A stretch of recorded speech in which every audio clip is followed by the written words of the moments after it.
Civil defence organisation Sukkur पारां civil defence जे आलमी दिहाड़े जे हवाले सां सिविल डिफेंस ऑफिस का एडिशनल कंट्रोलर अमीरुद्दीन अब्बासी ऐं deputy chief warden doctor Saeed Awan की क़यादत में वॉक कढी वई। अवामी आगाही जा हैंडबिल विरहाया विया।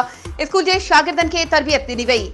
इन मौके ते deputy chief warden doctor Saeed Awan चयो त मुल्की हालतुनि खे नज़र में रखंदे हर फर्द के सिविल डिफेंस की तरबियत हासिल करणु घुर्जे। सिविल डिफेंस प्यारे मुल्क पाकिस्तान की ख़िदमत जो बेहतरीन प्लेटफॉर्म है।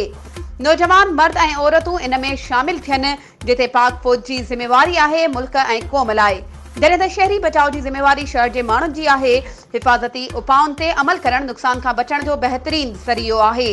अमन के वक्त में सिविल डिफेंस लाइ रज़ाकार पैदा कयां तो उन्हनि खे सिविल डिफेंस में तरबियत ॾियो।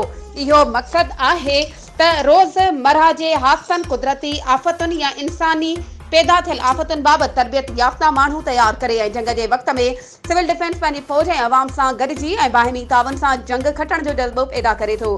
अचो त सिविल डिफेंस में शामिल थी वञूं, जेको ख़िदमत ऐं इबादत आहे। रज़ाकारनि जो फ़र्ज़ सिर्फ़ इमरजेंसी की सूरत में हूंदो आहे। उन खां अलावा जेकॾहिं फ़ौज खे ज़रूरत पवे थी त हू फ़ख्र सां ख़िदमतूं सरअंजाम ॾियनि था। उन मौके ते group warden Mohammad Ahmed Shaikh, post warden Agha Akram Durrani, Ishfaq Ahmed Mitlo, Idrees Khoso ऐं ॿिया पिणु मौजूद हुआ।